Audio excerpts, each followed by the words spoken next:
High dear student, তোমরা সবাই কেমন আছো? আশা করি ভালোই আছো।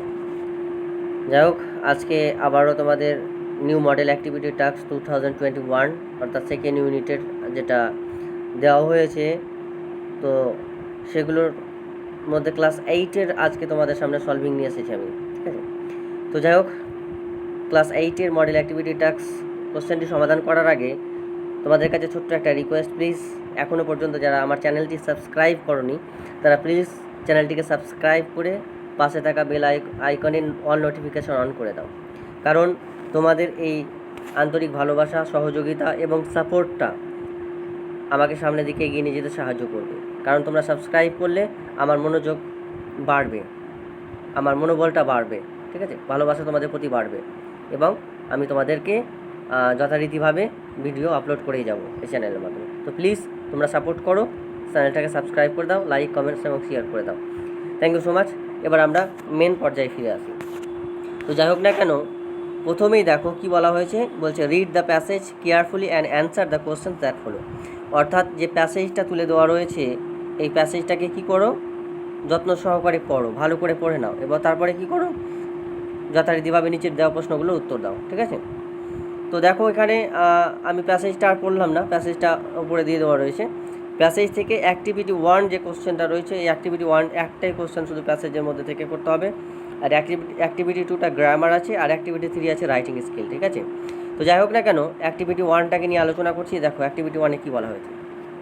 অ্যাক্টিভিটি 1 বলছে অ্যান্সার দ্য ফলোয়িং কোশ্চেন্স, অর্থাৎ নিচের প্রশ্নগুলোর উত্তর দাও। ঠিক আছে, তো প্রথম প্রশ্নটা কি বলেছে, প্রথম প্রশ্নটা বলেছে যে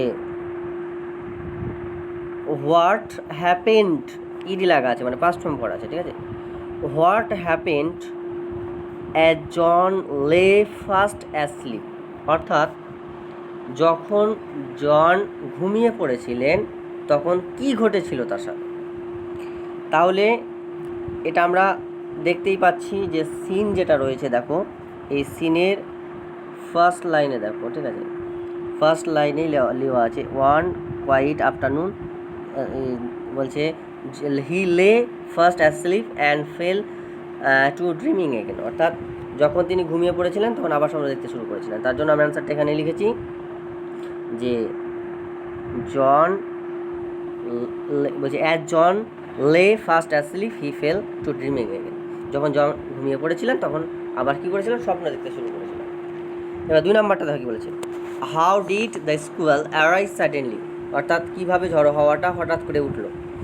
তো এখানে করে দেওয়া আছে দেখো যে আমরা জানি যে যখন এখানে অ্যান্সারটা কী বলেছে দেখো, যে যখন কী হচ্ছে, ইন ড্রিম মানে স্বপ্নের মধ্যে, জন টার্ন হিজ বেড, জন তার বিছানার মধ্যে কী করছিল, মানে ঘুরপাক খাচ্ছিল, স্বপ্ন দেখছিল। তো স্বপ্নের মধ্যে কী হচ্ছে, মানে দেখছিল যে সিজনগুলো খুব তাড়াতাড়ি করে কী হচ্ছে, মানে কন্টিনিউয়াসলি চলছে, মানে ঘুরপাক খাচ্ছে। তো তিনিও কী করছে, বিছানার মধ্যে ঘুরপাক খাচ্ছিল। ঠিক আছে, অ্যাজ আ রেজাল্ট আর ফলস্বরূপ কী হলো, বলছে his cap twisted round and round, তার টুপিটা কী হচ্ছিল, মানে টুইস্টেড মানে মোচড় খাচ্ছিল, মানে যেহেতু ঘুরছিল সে, তো ঘোরার সঙ্গে সঙ্গে তো টুপিটাও যেটা মাথায় পড়েছিল সেটাও তো ঘুরছিল, আর সেই ঘোরার ক্ষেত্রে কী হচ্ছিল, টুপিটা মোচড় খাচ্ছিল। আর মোচড় খাওয়ার জন্য কী হচ্ছে, ইট কল্ড আপ আ স্কোয়াল, আর এটা কী করলো, এই মোচড়টাই কী করলো, সেই স্কোয়াল ঝড়ো হওয়াটাকে মানে ডাকলো। এই ঝড়ো হওয়াটা আসার কারণ হচ্ছে এই টুপিটা ভাঁজ হওয়া। ঠিক আছে, এবার দেখো কোশ্চেন নাম্বার 3। কোশ্চেন নাম্বার 3 কী বলা হয়েছে, যে describe the condition of the ship in the squall, অর্থাৎ ডিসক্রাইব মানে হচ্ছে বর্ণনা করো, ব্যাখ্যা করো, দ্য কন্ডিশন মানে পরিস্থিতিটা, অফ দ্য শিপ মানে জলজাহাজের, ইন দ্য স্কুয়াল মানে ঝড়ো হাওয়া যে হলো তার পরিপ্রেক্ষিতে কী হলো, কন্ডিশনটা কেমন হলো সেটা ব্যাখ্যা করো। তো এখানে কন্ডিশনটাতে কী লিখে যাবে দেখো, দ্য স্কুয়াল হিট দ্য শিপ, অর্থাৎ ঝড়ো হাওয়াটা এসে কী করলো, আঘাত হানলো কাকে, শিপ মানে জলজাহাজটাকে, উইদাউট আ ওয়ার্নিং, কোনো সতর্কবার্তা ছাড়াই, কোনো ওয়ার্নিং ছাড়াই, কোনো সতর্কবার্তা ছাড়াই, অ্যান্ড টোর দ্য সেলস, টোর মানে এখানে ছিঁড়ে যাওয়া, ভাঁজ করা হয় কিন্তু এখানে মানেটা হবে ছিঁড়ে যাওয়া। হ্যাঁ, তাহলে টোর দ্য সেলস, অর্থাৎ সেল মানে হচ্ছে পাল, তাহলে পালগুলো কী হলো, পালগুলো অর্থাৎ নৌকাতে দেখবে যে কাপড়গুলো যে ঝুলে ওগুলোকে পাল বলা হয়। তো পালগুলো কী হলো, ছিঁড়ে গেল। অ্যান্ড স্ন্যাপড দ্য স্পার্কস, অর্থাৎ স্ন্যাপড মানে হচ্ছে এখানেও দুমড়ে মুচড়ে ভেঙে যাওয়া, আর স্পার্কস মানে হচ্ছে যে খুঁটিগুলো থাকে, বা স্পার শব্দটা আর একটা হয় জাহাজের বলছে মাস্তুল, তো ওই মাস্তুলগুলো জাহাজের বা খুঁটি খাম্বাগুলো কী হলো, সব ভেঙে দুমড়ে মুচড়ে গেল। ঠিক আছে, এই হচ্ছে 3 নম্বরের কোশ্চেন। এবার চারটা দেখবো আমরা। দেখো 4-এ কী বলা হয়েছে, what did the sailors do to stop the squall, অর্থাৎ নাবিকরা কী করেছিল এই ঝড়ো হওয়াটাকে থামানোর জন্য। এখানে অ্যান্সার দেখো কী লেখা আছে, the sailors try to read the calf of John set, অর্থাৎ নাবিকরা চেষ্টা করেছিল, ট্রাইড মানে চেষ্টা করেছিল কী করতে, টু রিড মানে রিড মানে খুলতে, দ্য ক্যাফ অফ মানে এখানে অ্যাকচুয়ালি একসাথে এটা মিনিংটা হবে two read the cap of, অর্থাৎ মাথাটা বলছে টুপিটাকে খুলে দিতে চেয়েছিল, কোথা থেকে, দ্য জন সেট অর্থাৎ জনের মাথা থেকে, টু স্টপ মানে থামিয়ে দিতে, দ্য স্কোয়াল মানে ঝড়ো হওয়াটাকে। এ হচ্ছে তোমাদের 3টে কোশ্চেন। ঠিক আছে, এবার অ্যাক্টিভিটি 2-এ চলে যাবে। দেখো অ্যাক্টিভিটি 2-এ কী বলা হয়েছে, রিরাইট, 1 মিনিট জাস্ট ওয়েট। এখানে কি বলা হয়েছে দেখো, এখানে বলা হয়েছে রিরাইট দ্য ফলোয়িং, কী বলা হচ্ছে, rewrite the following sentences using future perfect tense, অর্থাৎ রিরাইট আবার লিখো বাক্যটাকে, কী করে লিখবে, ফিউচার পারফেক্ট টেন্সে করবে। হ্যাঁ, one is done for you, এটা অ্যাকচুয়ালি কন্টিনিউয়াসে আছে, ফিউচার কন্টিনিউয়াসে আছে, তোমাকে কী করতে হবে, ফিউচার পারফেক্টে করতে হবে। হ্যাঁ, তো আমি দেখো এখানে শুধু জাস্ট তোমাকে একটু দেখিয়ে দিই, তাহলেই হয়ে যাবে, বাস আর কিছু নয়। এখানে কোশ্চেনটা যেমন আছে ঠিক তেমনভাবেই হবে, এখানে পাল্টানোর কোনো দরকার নেই, শুধু 1-2 জায়গায় কাজ করতে হবে। সেটা কি বলো তো, সেটা হচ্ছে ধরো এইখানে যেমন দেখো প্রথম বাক্য যেটা করে দিয়েছে ওরা, হ্যাঁ, এখানে দেখো উইল বি আছে, দেখতে পাচ্ছ, উইল বি আছে, উইল বি এর পাশে কী আছে, এনজয়িং আছে, ENJOYING, এনজয়িং আছে, মানে আইএনজি যোগ করা আছে, উইল বি তারপর আইএনজি যোগ করা আছে। হ্যাঁ, তো এবার এখানে যখন আমরা ওরা যেমন অ্যান্সারটা করেছে, তখন দেখো উইল বি যেটা ছিল, সে বিটা কী হয়েছে, ওই বিটাকে চেঞ্জ করে দেওয়া হয়েছে, বিটা তোমার এখানে কি হয়েছে, হ্যাভ হয়ে গেছে। হ্যাঁ, বিটা কী হয়েছে, হ্যাভ হয়ে গেছে, বুঝতে পারলে। দেখো উইল হ্যাভ এনজয়েড, এবার যার উইলের পাশে যখন হ্যাভ হয়ে যাবে, মানে বিটা চেঞ্জ হয়ে হ্যাভ হয়ে গেছে, তখন কী হবে, আইএনজিটা উঠে যাবে, এবং আইএনজিটা উঠে গিয়ে কী হবে, ভার্বের থার্ড ফর্ম লাগবে, অর্থাৎ এনজয় থেকে কী করা আছে, এনজয়েড করা হয়েছে। হ্যাঁ, তাহলে শুধুমাত্র আমরা কী করবো, প্রত্যেকটা জায়গায় এখানে যে কটা 4টা কোশ্চেন দেওয়া রয়েছে, 4টা কোশ্চেনের ক্ষেত্রে আমরা একই রকম সিস্টেমে করব। শুধুমাত্র দেখো উইল বা শ্যাল যাই আছে থাকবে, শুধুমাত্র ওর পাশে যে ওয়ার্ড বিটা আছে, ওই বিটাকে চেঞ্জ করে দিয়ে হ্যাভ করব, এবং হ্যাভ করার পরে যে ভার্বটা রয়েছে, ভার্বের সঙ্গে যেটা আইএনজি যোগ করা রয়েছে, সেই ভার্বটা কী করবো আমরা ওখানে পাস্ট ফর্ম করে দেবো, ওটা আইএনজি আর থাকবে না অ্যান্সার করার সময়, সেটা পাস্ট পার্টিসিপেল ফর্ম করে দেবো, অর্থাৎ B3 করে দেবো। তো এখানে করে দেখো একটা জিনিস, দ্বিতীয় বাক্যটাতে কী বলছে, by this time next year Diya will be attending her university classes. তো এখানে কি বলা হয়েছে, তারপরে যে পরের বাক্যটা দেখো, by this time the next year, same লিখলাম, দিয়া এখানেও আছে, উইল এখানে উইল লিখলাম, তারপর ওপরে একটা কোশ্চেনে দেখো বি আছে, কিন্তু এখানে আমি লিখেছি হ্যাভ, তাহলে উইল হ্যাভ, তারপরে কী হবে, অ্যাটেন্ডিংটা থেকে আইএনজি বাদ দাও, অ্যাটেন্ড, তাহলে অ্যাটেন্ডের V3 কী হবে, অ্যাটেন্ডেড, তাহলে এখানে অ্যাটেন্ডেড হয়ে যাবে, তারপর হার ইউনিভার্সিটি ক্লাসেস হয়ে গেল। ঠিক আছে, এবার পরের সেন্টেন্সটা দেখো, I shall be finishing my lesson by then.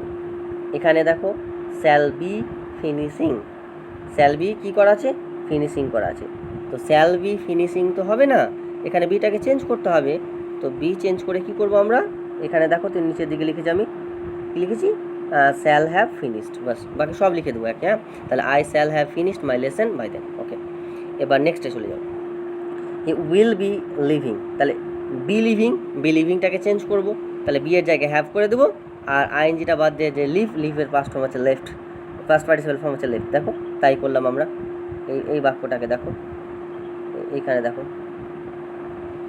ওকে, এই যে দেখো এই বাক্যটাকে দেখো, হ্যাঁ, হি উইল হিলে যাচ্ছে, এই যে এখানে লক্ষ্য করো, দেখো he will have left for work before the family wake up. ঠিক আছে, এবার নেক্সটে চলে যাও, পরের প্রশ্নে চলে যাও, পরের প্রশ্নতে কী বলেছে, যে my friend will be coming to our house next month.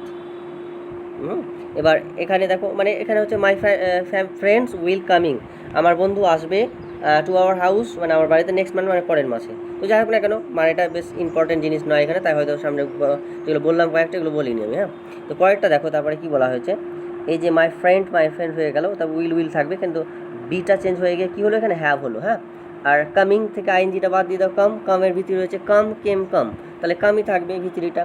তারপরে বাকি যা আছে সব বসে যাবে, টু আওয়ার হাউস হলো নেক্সট মাস হয়ে যাবে। ঠিক আছে, এই হচ্ছে তোমাদের অ্যাক্টিভিটি 2। এবার আমরা একটু অ্যাক্টিভিটি 3টাকে দেখে নেব। অ্যাক্টিভিটি 3টা কী বলেছে একটুখানি দেখে নাও। কোশ্চেনটা মানে সময় বুঝিয়ে বলে দিচ্ছি আমি, একটু ভালো করে কেয়ারফুল করো তাহলেই হবে। তো এখানে দেখো অ্যাক্টিভিটি 3টাকে দেখো কী বলা হয়েছে এখানে। হ্যাঁ, তো অ্যাক্টিভিটি 3 কী বলেছে, suppose on a hot summer afternoon, বলছে একদিন মানে গরম মানে প্রচণ্ড উত্তপ্ত গ্রীষ্মকালের ঠিক বৈকালবেলাতে, while you are playing with your friends, অর্থাৎ তুমি তোমার বন্ধুর সঙ্গে হয়তো খেলছিলে। কোথায় মাঠের মধ্যে খেলছিলে। দ্য ওয়েদার চেঞ্জ সাডেনলি, হঠাৎ করে আবহাওয়াটা পরিবর্তন হয়ে গেল। অ্যান্ড রেন্স কাম, বৃষ্টি এলো। রেন্স কাম ডাউন, বৃষ্টি চলে এলো। And so you were completely drench. হ্যাঁ, ঠিক আছে, DRENCH, ড্রেঞ্চ মানে প্লাবিত হওয়া, জলমগ্ন হওয়া, ভেসে যাওয়া। অর্থাৎ মনে করো তুমি সম্পূর্ণভাবে কী হলে, এখানে যেহেতু তোমার কথা বলা হয়েছে ইউ ওয়ার কমপ্লিটলি ড্রেঞ্চ, অর্থাৎ তুমি সম্পূর্ণভাবে ভিজে গেলে। রাইট বলছে a letter to your friend in about 80 words describing your feeling of being drench, অর্থাৎ তুমি যে এইরকম পরিস্থিতির মুখোমুখি হলে, তুমি যে ভিজে গেলে, সেই জন্য তোমার মানে ফিলিংসটা, অনুভূতিটা সম্পর্কে অনুভূতি নিয়ে তুমি তোমার বন্ধুকে 80টা শব্দের মধ্যে কী করো, একটা চিঠি লিখো। ঠিক আছে, তো এবার দেখো চিঠি লেখার একটা প্যাটার্ন আছে, একটা সিস্টেম আছে। চিঠি লিখতে গেলে আমরাকে ফার্স্ট আগে কী করতে হয়, ফার্স্ট আগে দেখো এখানে সব থেকে ওপরে ডান দিকে আগে ঠিকানা লিখতে হয়, তাই না? কার ঠিকানা লিখবো এখানে আমরা আগে, এখানে দেখো এখানে জায়গায় নেম আছে, ভিলেজ আছে, পোস্ট আছে, ডিস্ট্রিক্ট আছে। হ্যাঁ, তো এখানে করে কি করবে তোমরা, নিজের নাম, নিজের গ্রামের নাম, নিজের পোস্ট অফিস, ডিস্ট্রিক্ট, এই কটা দিলে হলো যথেষ্ট। ঠিক আছে, তারপরে এই যে বক্সটা দেওয়া রয়েছে, বক্সের সামনে ডান দিকে চলে আসবে, এই ডান দিকে চলে আসবে, সামনাসামনি ডান দিকে আসবে। এই সামনাসামনি ডান দিকে এসে ওই নিচের লাইনে লিখবে, এখানে দেখো লিখেছি আমি মাই ডিয়ার জন। হ্যাঁ, তো তুমি তোমার যে বন্ধুকে লিখবে বা বান্ধবীকে লিখবে তার নাম লিখে দিবে। এখানে আমি জন লিখেছি, মানে জনকে লিখছি তাই জনের নাম লিখেছি। হ্যাঁ, তো তুমি যাকে লিখবে তার নাম লিখবে, তো মাই ডিয়ার জন লিখলাম। এবার তারপরে দেখো কী লিখেছি, তার নিচ থেকে লিখতে হবে আই হ্যাভ জাস্ট রিটার্নড, বলছে ইট ফ্রম মাই প্লেগ্রাউন্ড, বলছে আমি এক্ষুনি মাত্র সবে মাত্র ফিরে এলাম আমার ওই খেলার মাঠ থেকে, আফটার বিং ড্রেঞ্চ, সম্পূর্ণভাবে ভিজে যাওয়ার পরে। And I can not resist my, বলছে টেম্পটেশন, বলছে of writing my feeling for being drench to you. আচ্ছা, এখানে দেখো ড্রেন শব্দটা অর্থ আগেই বলেছি আমি, মেন মানে ভাষায় প্লাবিত হওয়া হয়, ভেসে যাওয়া হয়, জলমগ্ন হয়ে যাওয়া হয়, কিন্তু এখানে সম্পূর্ণ ভিজে যাওয়ার কথা বলা হয়েছে। হ্যাঁ, তো কি বলেছে, আই ক্যান নট রেসিস্ট শব্দটার অর্থ কি, রেসিস্ট মানে হচ্ছে প্রতিহত করা, সহ্য করা বা বাধা দেওয়া। হ্যাঁ, এখানে হচ্ছে সহ্য করা। বলছে I can not resist my temptation, এই টেম্পটেশন শব্দটা হচ্ছে প্রলোভন, পরীক্ষণ।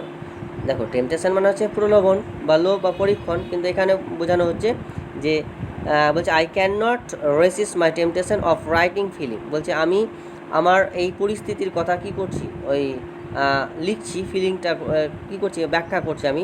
বলছে বিং ড্রেঞ্চ, বলছে টু ইউ, বলছে ভিজে যাওয়া মানে আমার সম্পর্কে, আমার সাথে কী ঘটলো, এই যে রহস্যময় মুহূর্তটা, সেই সম্পর্কে তোমাকে কী করছি ব্যাখ্যা করে লিখছি আমি। ঠিক আছে, কী বলা হচ্ছে দেখো, তারপরে এখানে